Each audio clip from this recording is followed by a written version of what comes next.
Moin Moin und guten Appetit beim TWS. Denn heute geht's um Pasta und wie man daraus, nein, kein leckeres Mittagessen, nein, auch keine Laubsägearbeiten, sondern coole Pflanzen für Sci-Fi-Spieltische bauen kann.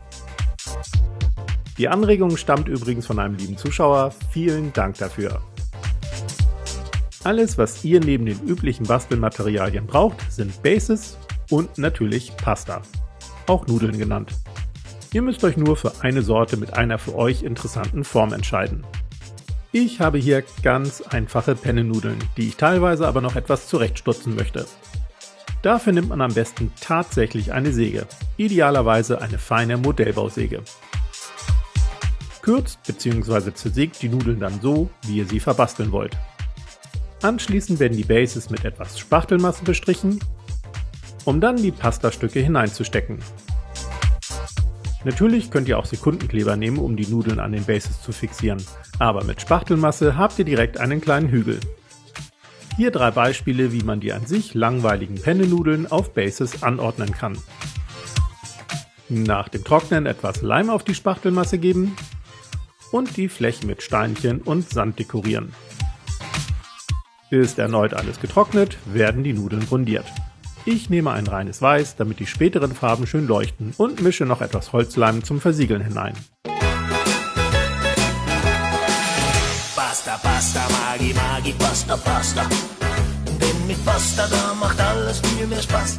Wieso habe ich jetzt gerade diesen alten Werbesong im Ohr? So gut wie in Italia. Danach bemale ich die Bodenbereiche mit einem Erdbraun und tupfe hier und da noch ein Rotbraun für einen marsianischen Farbverlauf hinein. Noch ein Tipp: Wenn ihr die Nudeln gleich mit Kontrastfarben bemalen wollt, solltet ihr eventuelle Malfehler noch kurz mit Weiß ausbessern. Denn Kontrastfarben sind natürlich eine schnelle Möglichkeit, eure Pastapflanzen kunterbunt sprießen zu lassen. Allerdings müsst ihr euch bei Nasse-Nass-Farbverläufen etwas beeilen. Und auch aufpassen, dass euch die überschüssige Farbe nicht die komplette Base einfärbt.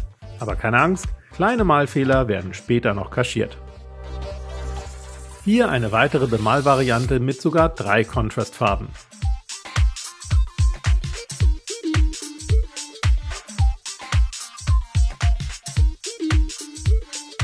Außerdem eine klassische Acrylfarbenbemalung mit zunächst einer Grundfarbe, dann einer ersten Trockenbürstfarbe und noch einer und schließlich einer dritten. Danach werden die Bodenbereiche noch mit 1 bis 2 passenden Farben trocken gebürstet. Hierbei gerne die unteren Nudelbereiche ebenfalls trocken bürsten, um alles gut miteinander zu verblenden. Abschließend könnt ihr euch noch mit zum Beispiel quietschbunten Grasbüscheln oder Flechte aus dem Dekoladen austoben, um eure Pastapflanzen optisch abzurunden. Auch Islandmoos oder buntes Flock bieten sich an, Hauptsache ungewöhnlich, es sollen ja Sci-Fi-Pflanzen sein. Und danach wären eure Pastagewächse dann auch schon spielbereit. Übrigens freue ich mich jetzt schon auf die Geschichten, die ihr erzählen könnt, wenn ihr vor den Augen eurer Familie Nudeln zersägt. Schreibt die Reaktion bitte unbedingt in die Kommentare. Ich gehe jetzt erstmal was essen und wir sehen uns am nächsten Freitag. Bis dann.